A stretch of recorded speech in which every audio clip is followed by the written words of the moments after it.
오늘 이렇게 또 이 토요일 새벽 아침 여러분과 함께 만날 수 있어서 참으로 반갑고 또 감사합니다. 오늘 우리는 하나님께서 디아스포라, 즉 흩어보내신 사람들을 어떻게 사용하시는지 아브라함과 사라와 이삭에 이어서 이번에 야곱의 네 번째 이야기를 만나볼까 합니다.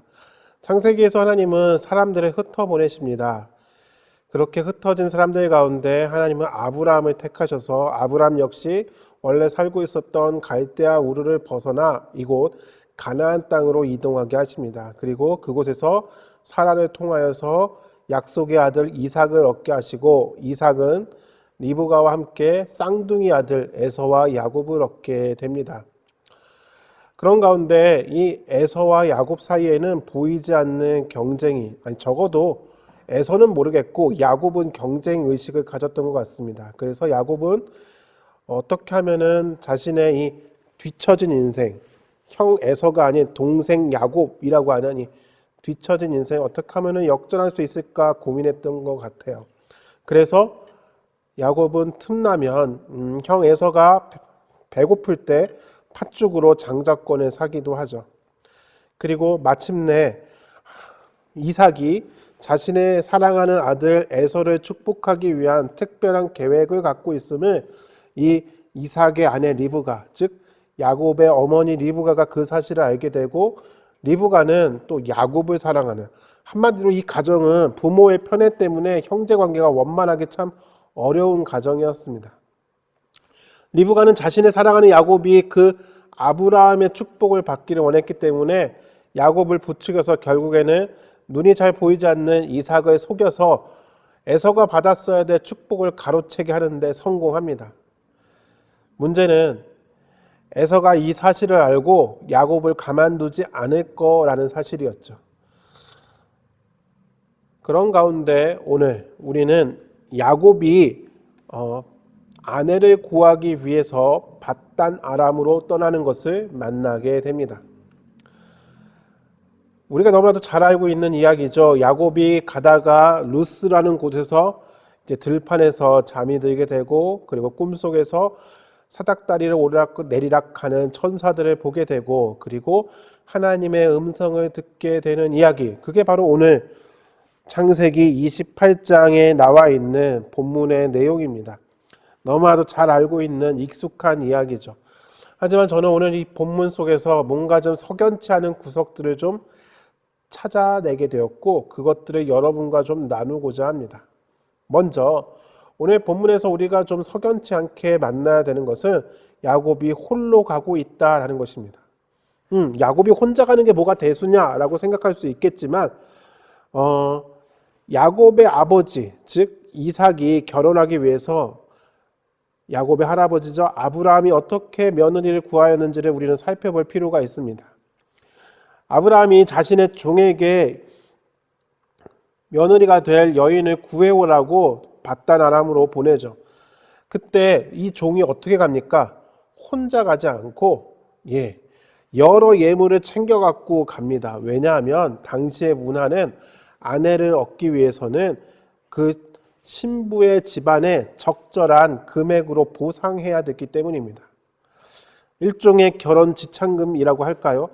즉 그러한 보석과 그리고 금과 같은 금액이 적절한 금액이 필요했던 것입니다.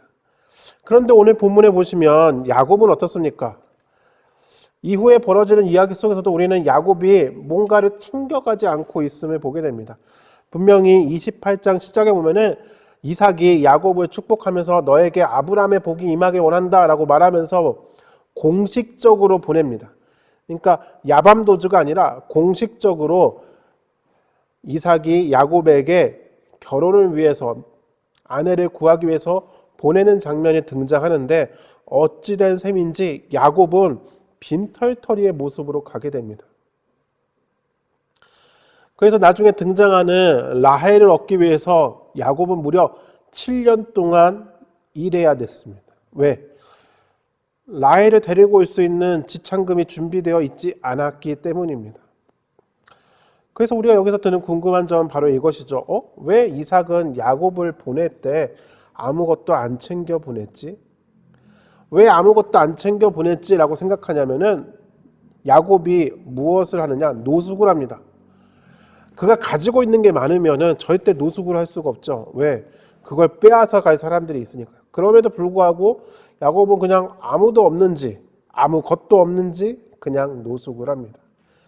예, 돌베개 베고 자는 그 모습 그대로 말입니다.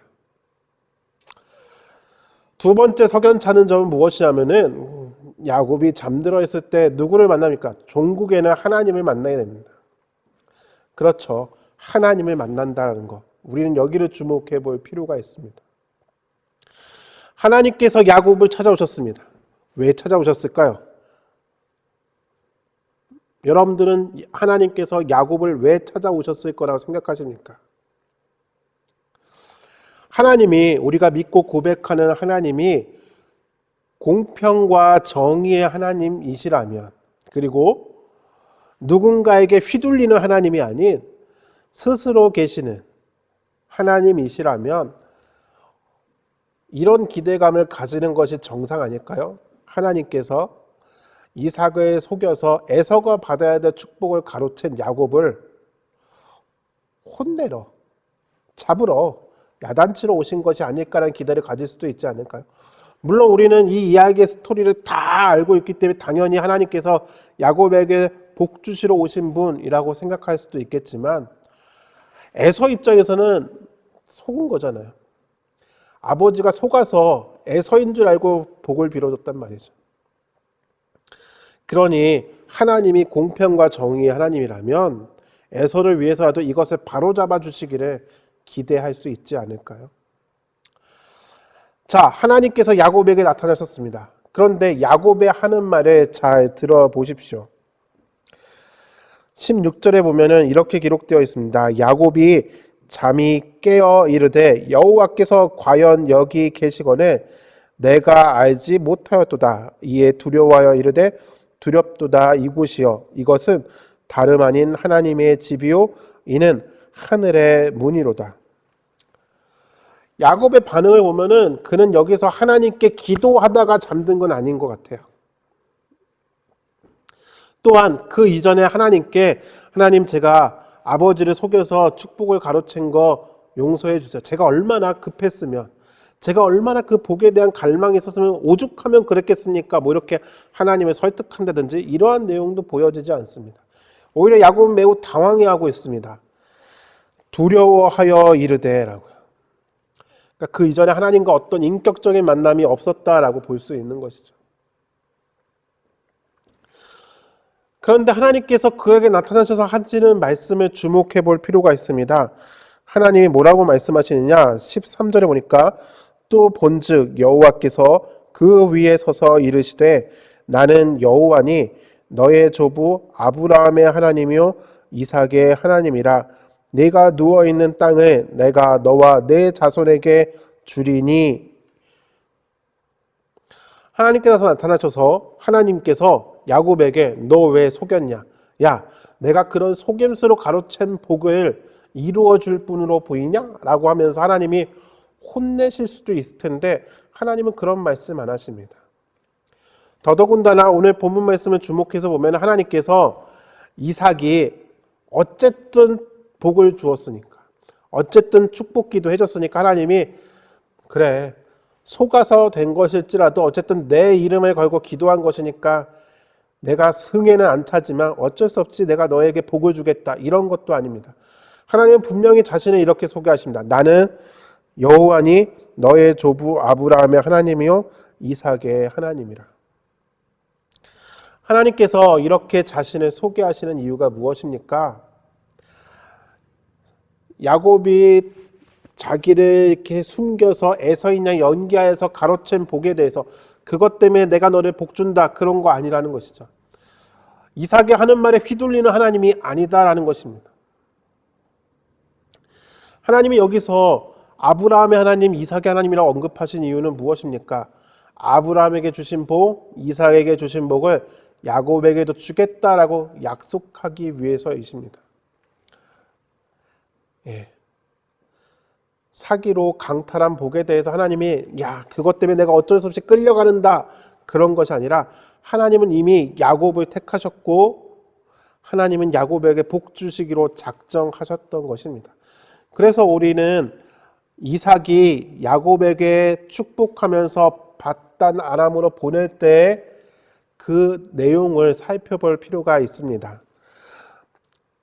28장 3절과 4절에 이렇게 기록되어 있습니다.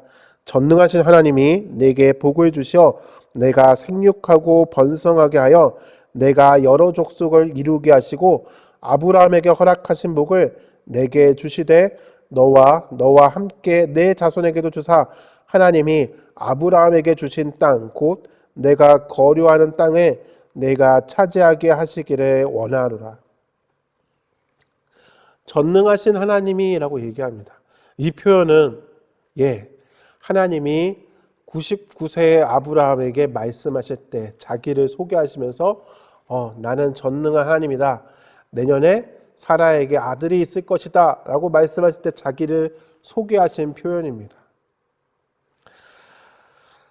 이삭은 아브라함에게 자기를 소개하신 그 하나님의 표현을 그대로 이야기하면서 또한 아브라함에게 허락하신 복을 이제는 할아버지에게 허락하신 복을 야곱 너에게도 주시기를 내가 원한다 라고 이야기하고 있습니다. 다르게 표현하면 그 앞장에 등장하였던 그 사기로 된 축복 말고 이제는 이삭도 인정한 것이죠. 뭘요? 심정적으로는 에서를 사랑하고 그리고 에서에게 그 모든 복을 물려주고 싶지만 하나님의 뜻이 그것이 아니면 이제는 이삭도 인정한 것이라는 것을 볼 수 있습니다. 그래서 전능한 하나님을 언급하고 아브라함에게 약속하신 복을 너도 받길 원한다. 내가 받길 원한다. 이렇게 이삭을 말하고 있는 것입니다. 야곱은 노력했습니다. 팥죽으로 장자권을 사고 형이 허기진 틈을 타서요.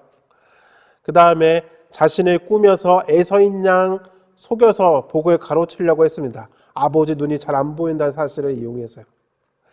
그렇게 그는 하나님과는 별로 관련이 없는 하나님 없이 그의 모든 계획들을 이루어갔습니다. 왜 그가 하나님 없이 이 모든 일들을 이루었을까요? 저의 짧은 생각으로는 이렇습니다.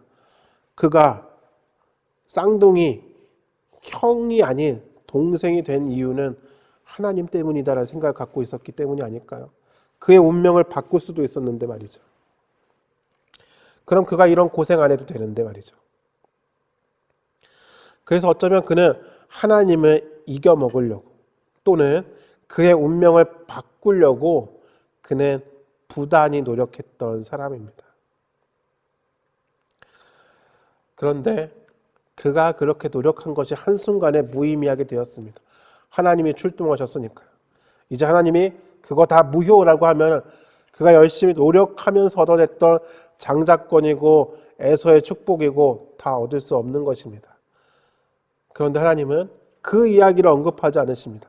그 전에 그가 했던 일들에 대해서 언급하지 않으시고 그저 야곱에게 아브라함에게 주셨던 그 약속을 다시 언급하십니다.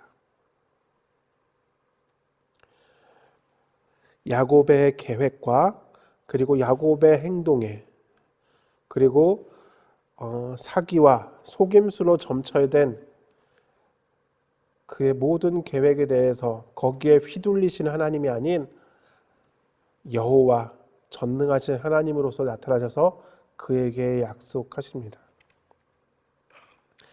우리가 이렇게 알고 있는 것처럼 아브라함에게 이삭에게 약속하셨던 그 내용을 다시 한번 말씀하시면서 또한 15절에서는 이렇게 덧붙이십니다. 내가 너와 함께 있어 내가 어디로 가든지 너를 지키며 너를 이끌어 이 땅으로 돌아오게 할지라. 내가 내게 허락한 것을 다 이루기까지 너를 떠나지 아니하리라 하신지라. 아브라함에게 주신 약속뿐만 아니라 하나님이 또 무엇도 약속하시느냐? 첫 번째로는 내가 너와 함께 있겠다라고 약속하시고 두 번째로는 내가 너를 지킬 것이다 라고 약속하시고 세 번째로는 너를 이 땅으로 돌아오게 할 것이다 라고 약속하십니다. 그리고 이 모든 것을 다 이룰 때까지 내가 너를 떠나지 않을 것이다 라고 다시 한번 약속하시죠. 야곱이 간절히 기도했던 것도 아니었습니다. 야곱이 하나님께 기도하지도 않았잖아요. 그런데 하나님은 야곱의 소원을 알고 계셨습니다. 아니, 결혼하러 간다면서, 아내를 구하러 간다면서 아무런 지참금도 없이 빈몸으로 가는 게 무슨 소리입니까? 게다가 우리가 주목해 볼 것은 요셉의 이야기 속에 등장하는 야곱의 나이에 주목해 볼 필요가 있습니다. 야곱이 요셉이 섬기고 있는 바로를 만나면서 자신의 나이를 소개하죠. 내 나이가 130세입니다 라고 얘기합니다. 이때 요셉의 나이가 39세 때입니다. 그러면은 야곱이 요셉을 몇 살에 얻은 것이죠? 91세에 얻은 것입니다. 우리가 야곱이 밧단 아람에 도착해서 삼촌 라반의 집에서 무려 20년 동안 고생한 것을 알면은 그 20년 사이에 야곱의 아들들이 태어나지 않습니까? 첫째 아들부터 11번째 아들인 요셉까지요. 그럼 그 20년 사이에 벌어진 일이라고 생각했을 때 야곱의 나이를 계산해 보면은 밧단 아람에 도착했을 때 야곱의 나이는 얼추 71세? 어쨌든 60대 후반입니다. 네. 물론 그 시대에 나이 계산이 좀 이상한 거예요 라고 얘기하실 수도 있겠지만 그냥 단순하게 놓고 봐도 야곱의 나이는 60대 후반이었고 그렇게 따지면 결혼하기에 매우 늦은 나이입니다. 이미 에서는 벌써 2번 결혼하고 그래요. 그렇게 보면 참 60대 우리 기준으로 따지면 우리 시대의 나이 기준으로 따지면 60대 할아버지가 엄마의 치마폭에서 엄마 말씀을 들으면서 엄마가 시키는 대로 자기를 꾸미고 형 흉내 내면서 형의 축복을 가로채고 그리고 가진 거 하나 없이 자기가 무슨 꽃미남도 아닌데 거기 가고 어떻게 이 여자들을 만나고 아내를 얻을 생각을 하고 있는지 참 당돌하게 보이기도 합니다. 아무것도 없는 60대 후반의 할아버지가 지금 들판에서 자고 있다가 하나님을 만난 것이죠.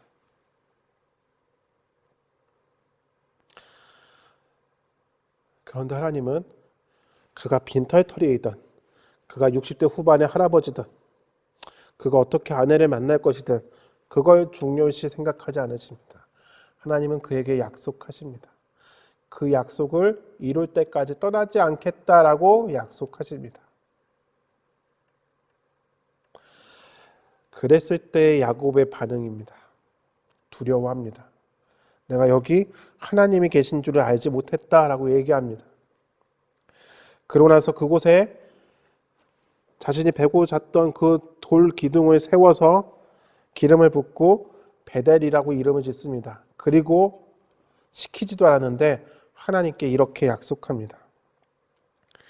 20절입니다. 야곱이 서원하여 이르되 하나님이 나와 함께 계셔서 내가 가는 이 길에서 나를 지키시고 먹을 떡과 입을 옷을 주시어 내가 평안히 아버지 집으로 돌아가게 하시오면 여호와께서 나의 하나님이 되실 것이요 내가 기둥으로 세운 이 돌이 하나님의 집이 될 것이요 하나님께서 내게 주신 모든 것에서 10분의 1을 내가 반드시 하나님께 드리겠나이다 하였더라. 야곱의 인생은 이런 인생입니다. 어떤 인생이냐? 아브라함이 자기 친척 집을 떠나 따로 떨어졌던 것처럼 야곱은 아내를 구하기 위해서 또한 가로 열고 형 에서로부터 자신의 목숨을 지키기 위해서 자기 가족들이 살고 있었던 브엘세바를 떠나 밧단 아람으로 가게 됩니다. 그는 어떤 의미에서 보면 또 다른 디아스포라가 된 것이죠.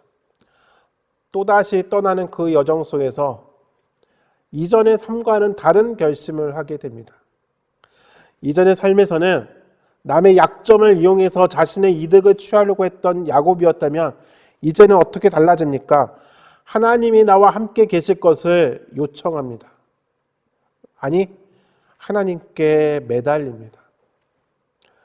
그 전까지는 자기의 힘으로 해결하려고 했고 자기의 꾀를 통해서 해결하려고 했던 야곱이었다면 이제는 하나님 나와 함께하여 주시고, 하나님이 이런 말씀도 안 하셨는데 내가 먹을 떡과 입을 옷을 책임져 주시고 나로 무사히 돌아오게 하시면 그때 나의 하나님이 되실 것입니다 라고 얘기합니다. 야곱의 인생은 그 뒤로 하나님께 매달리는 인생입니다.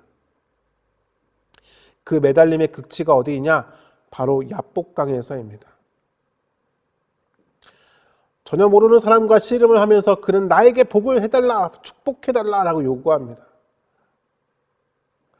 그 약복강에서 알지 못하는 존재와 씨름하면서 그렇게 매달리면서 야곱은 다리를 절게 되죠. 이제는 에서가 쫓아와도 도망가기가 용이하지 않은 상황입니다. 그렇게 절룩거리면서 에서를 맞닥뜨리게 되었을 때 야곱의 표현이 뭔지 아십니까? 형의 얼굴에서 하나님의 얼굴을 봅니다 라고 이야기합니다.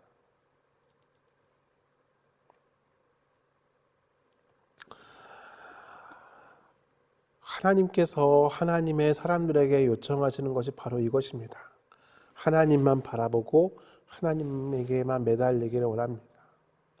사실 야곱의 삶 속에서 하나님께 매달리는 것은 매우 그가 다급했던 순간뿐이었습니다.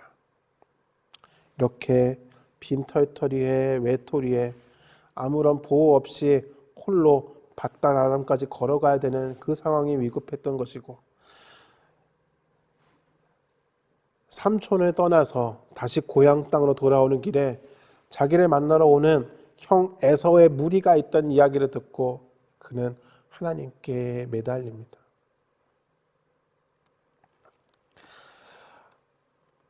하나님께서 우리에게 주신 계획들을 이루어가기 위해서 우리가 기억해야 되는 것은 우리 자신의 힘으로 할 것이 아니라 하나님께 전적으로 매달려야 되는 것입니다. 때로 하나님은 우리가 이전에 했던 일들에 대해서 크게 물어보지 않으십니다. 우리가 했던 일들 때문에 하나님이 얽매이시는 것이 아니라 하나님은 우리에게 계획하셨던 것을 이루시기 위해서 하나님은 직진하십니다. 그리고 하나님께 매달리는 그를 통해서 하나님의 일을 이루어 가십니다. 저와 여러분에게도 하나님께서 찾아오셔서 말씀하십니다. 내가 너를 통해 이루고자 하는 계획이 있고 하나님의 꿈이 있다라고 말씀하십니다. 그 일을 이루기 위해서 우리가 해야 될 것은 하나님께 매달리는 것입니다. 나의 생각과 방법을 내려놓고 그리고 전능하신 그 하나님을 의지하는 것입니다. 그렇게 되었을 때 우리는 하나님과 동행함으로 말미암아 우리를 통해서 역사하시는 하나님으로 말미암아 하나님의 뜻과 계획을 이루게 될 것입니다. 하나님이 우리에게 주시고자 하는 복은 바로 이것입니다. 부자가 되고 많은 자녀를 얻게 되고 건강하게 오래 사는 것. 예, 그건 부록입니다. 진짜 복이 무엇인 줄 아십니까? 하나님이 여기 약속하시잖아요. 네, 내가 너와 함께 하겠다. 하나님이 우리와 함께 하십니다. 여러분이 계신 그 자리가 하나님이 함께 하시는 그 자리입니다. 그 하나님과 동행하며 하나님의 계획을 이루어갈 수 있는 저와 여러분 되시기를 주님의 이름으로 부탁드립니다.